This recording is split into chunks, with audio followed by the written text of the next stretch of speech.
Bismillahirrahmanirrahim. Assalamualaikum warahmatullahi wabarakatuh. Kita belajar kimia dengan saya, Neneng Rohayati.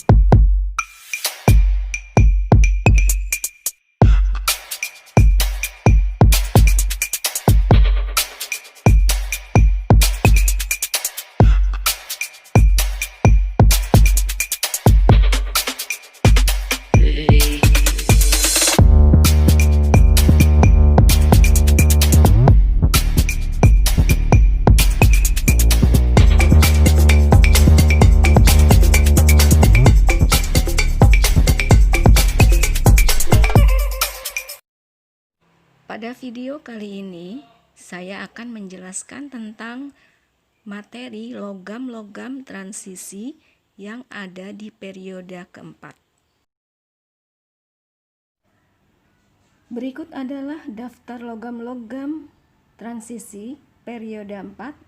Yang pertama adalah skandium, Sc nomor atomnya 21, titanium nomor atomnya 22, vanadium nomor atom 23, kromium nomor atom 24, Mn atau mangan nomor atomnya 25, Fe ferum atau besi nomor atom 26, kobalt nomor atom 27, nikel nomor atom 28, Cu atau cuprum yang disebut juga tembaga nomor atomnya 29, dan Zn zinkum atau yang disebut seng.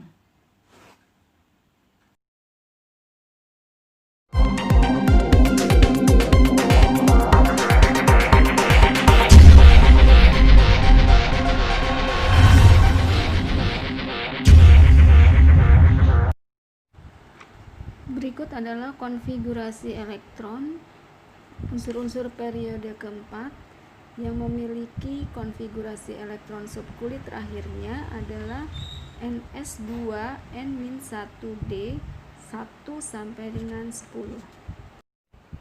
Pada diagram orbital terdapat unsur-unsur yang elektronnya banyak yang belum berpasangan seperti Cr dan Mn memiliki sifat magnet yang kuat dan titik lelehnya pun lebih kuat dibandingkan dengan Cu dan Zn yang pasangan elektronnya lebih banyak. Berikut adalah gambar dari berbagai macam mineral yang terkandung di dalamnya logam-logam periode keempat.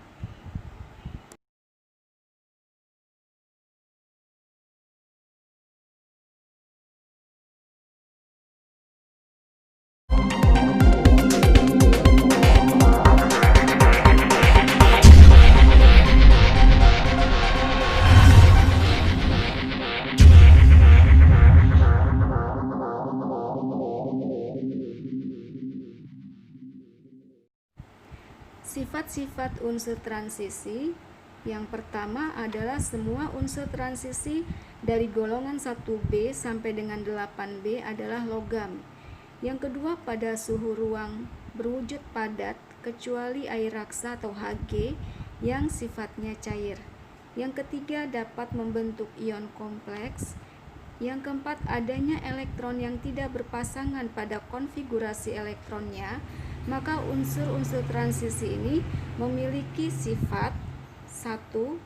Titik lelehnya tinggi di atas 1000 derajat Celcius, bersifat paramagnetik yaitu tertarik magnet, bilangan oksidasinya beragam, dapat dijadikan katalis dan senyawanya berwarna.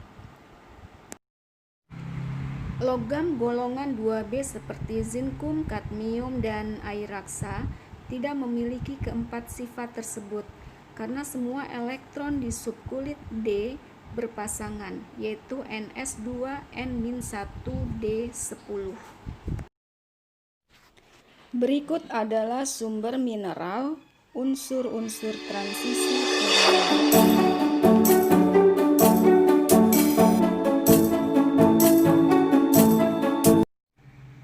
Logam titanium mineralnya bernama rutil dan ilmenit.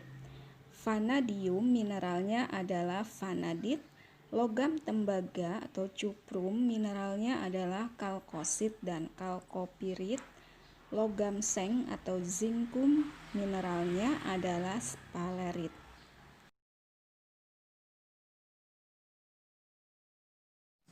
Logam besi atau ferum mineralnya adalah magnetit, hematit, siderit, dan pirit.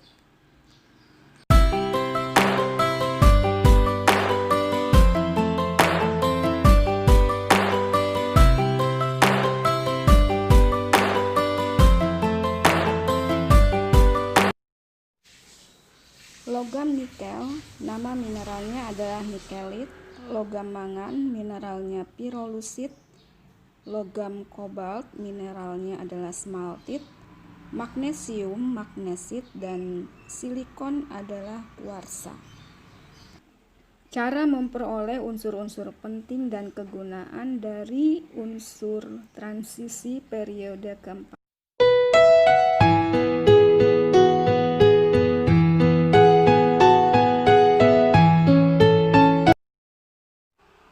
Skandium merupakan unsur periode 4 yang di alam ditemukan dalam bentuk mineral dan diperoleh dari produk sampingan pemurnian dari logam uranium.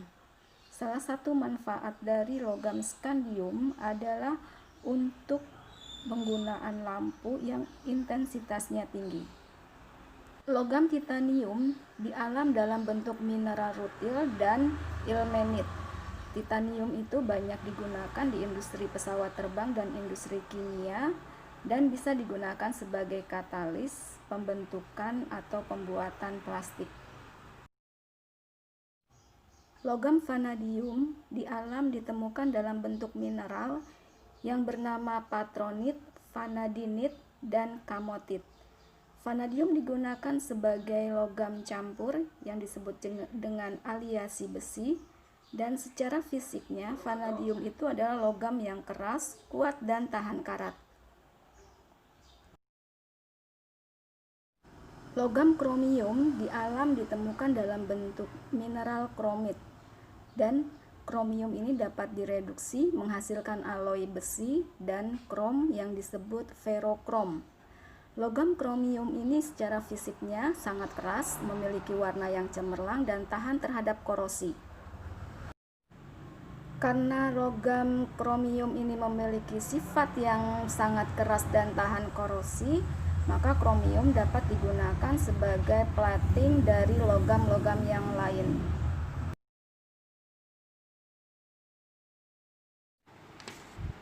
Logam mangan atau Mn adalah logam yang keras dan rapuh di alam dalam bentuk mineral pirolusit dengan rumus kimia MnO2.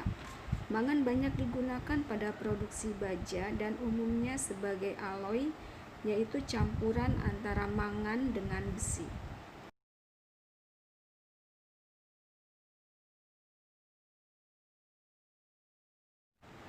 Logam besi atau ferum dengan simbol Fe merupakan logam yang berwarna putih, cukup lunak, dan bersifat magnetik. Besi ditemukan di alam dalam bentuk mineral seperti hematit, siderit, pirit, limonit, dan magnetit.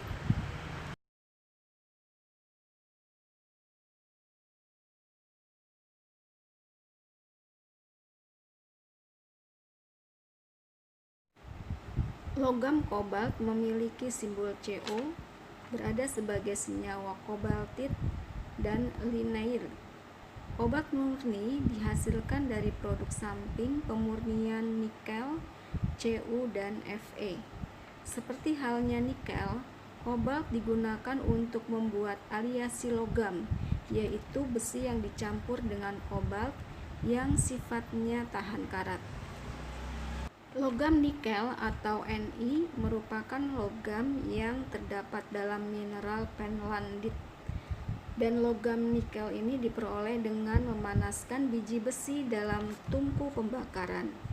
Logam nikel merupakan logam putih yang mengkilat seperti perak dan dapat dijadikan sebagai penghantar panas dan listrik yang baik. Logam Cu atau cuprum atau lebih dikenal dengan tembaga. Cu ditemukan dalam bentuk unsur maupun senyawa sulfida dalam mineral kalkopirit, kovalin, kalkosit, atau seperti kuprit. Logam tembaga atau cuprum merupakan logam yang digunakan sebagai penghantar panas dan listrik yang sangat baik. Tembaga terdapat di alam juga dalam keadaan bebas dan juga dalam bentuk senyawa. Logam zinkum atau lebih dikenal dengan seng dengan simbol Zn di alam ditemukan dalam bentuk mineral yang bernama zinc-blende atau sphalerite, kalamin, dan franklinite.